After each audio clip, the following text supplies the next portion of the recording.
साथियों नमस्कार, मैं हूं नीरज पटेल और आप देख रहे हैं नेशन जनमत। देश के जरूरी मुद्दों से ध्यान भटकाने और अपनी नाकामियों पर पर्दा डालने के लिए संघियों और भाजपाइयों का फॉर्मूला पुराना है।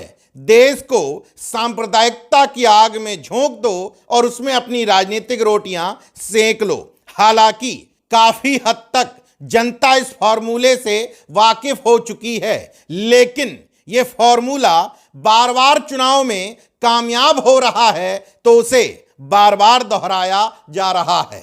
इस बार यह फॉर्मूला औरंगजेब के बहाने देश को नफरत की आग में झोंक रहा है। इसी से सीख लेते हुए अंधभक्तों ने भी अपने दुश्मनों को निपटाने का एक फॉर्मूला ढूंढ लिया है, गौमांस। कुछ पैसे खर्च करके बाजार से किसी का भी मांस खरीद लाओ, किसी मंदिर या गौशाला में फेंक दो, गौगुंडों को फोन लगा दो, बाकी काम वो पूरा कर देंगे।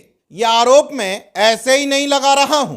कुछ दिन पूर्व सहारनपुर से खबर आई थी। अब मामला गाजियाबाद के सिहानी गेट थाना क्षेत्र की लोहिया नगर की श्रीराम गौशाला का है। एक मंदिर क्षेत्र में बनी हुई श्रीराम गौशाला के अंदर गौमांस मिलने की शिकायत होती है। पुलिस मौके पर पहुंचती है, लेकिन गौशाला के अंदर खून के निशान, गौकसी के सबूत नजर नहीं आते। इसके बावजूद गौगुंडे एक संप्रदाय विशेष के खिलाफ माहौल खराब करने की कोशिश करते हैं। लेकिन पुलिस ने अब जो खुलासा किया है उसके अनुसार इस गौशाला में मांस रखने वाले, हालांकि वो गौमांस नहीं था, भैंस का मांस था, रखने वाले शख्स कोई मुस्लिम नहीं बल्कि पांचों हिंदू हैं। और इस घटनाक्रम की मुख्य मास्टरमाइंड है छाया शर्मा, जो इस गौशाला के बगल में ही शिव चंडी गौशाला चलाती है। उसके पिता नंद किशोर शर्मा और श्रीराम गौशाला चलाने वाले अरुण भारद्वाज के बीच में रिश्तेदारी भी है, लेकिन पुरानी दुश्मनी है। तो अरुण भारद्वाज को निपटाने और इस गौशाला पर कब्जा करने के लिए पिता और पुत्री ने इस घटना को अंजाम दिया। अपने दो साथी योगेश चौधरी, शिवम और ऋषभ के माध्यम से पुलिस ने फिलहाल योगेश और शिवम को गिरफ्तार करके पूरे मामले का खुलासा किया कि किस तरीके से अपनी दुश्मनी निभाने और समाज में नफरत का जहर घोलने के लिए, दंगा भड़काने के लिए इस गौशाला में गौमांस रखने की फर्जी सूचना फैलाई गई। गौगुंडे इसी बात के लिए तैयार रहते हैं। उनको फोन किया गया, बिना जांच पड़ताल के सीधे 10-20 लोग इकट्ठे हो गए। पुलिस के खिलाफ नारेबाजी शुरू हो गई। मजबूरन पुलिस को मौके पर पहुंच करके पड़ताल करनी पड़ी।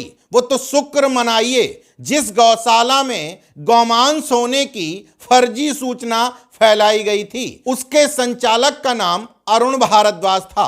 और अब जिन साजिशकर्ताओं के नाम सामने आए हैं वो सभी हिंदू हैं। अगर ये नाम किसी धर्म विशेष के होते तो ये दलाल मीडिया अभी तक चिल्ला चिल्ला करके माहौल बना चुका होता। लेकिन फिलहाल दलाल मीडिया तो वैसे भी औरंगजेब की कब्र में व्यस्त है और अब ये आरोपी हिंदू निकल गए हैं, इसलिए उसके लिए ये मसला बनता ही नहीं है। ऐसा नहीं है कि पहली बार इस तरह की घटना हुई और मैं इस तरह का विश्लेषण कर रहा हूं। इससे पहले आपको याद होगा कुछ दिन पूर्व ही सहारनपुर से खबर आई थी, उससे पहले मुरादाबाद से खबर आई थी, जहां बजरंगी ही गायों को कटवा रहा था क्योंकि उसको किसी से दुश्मनी निभानी थी। मुजफ्फरनगर से खबर आई थी, आगरा से खबर आई थी, दिल्ली से खबर आई थी कि तमाम जगह मांस फेंकने वाले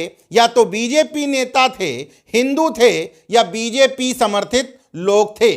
समाज में नफरत का जहर घोलने का ये नया फॉर्मूला सरकार की ही देन है, क्योंकि सरकार का रुख भांपते हुए लोगों को भी पता है कि यही एक फॉर्मूला है जिसके तहत पुलिस तुरंत एक्शन मोड में आ जाती है और इससे अपने दुश्मनों को बहुत आसानी से धर्म का सहारा लेकर के निपटाया जा सकता है। हालांकि जब इस तरह के मामलों की बाढ़ आई तो थाना अध्यक्षों की भी गर्दनें फंसने लगीं। इसलिए अब इस तरह के मामलों का खुलासा कर दिया जाता है, वरना इस रामराज्य में धार्मिक गुंडों और गौगुंडों को सब कुछ करने की छूट मिली हुई है। देखते रहिए नेशन जनमत, जागरूक और सजग बने रहिए। जय विज्ञान, जय संविधान, जय लोकतंत्र। धन्यवाद।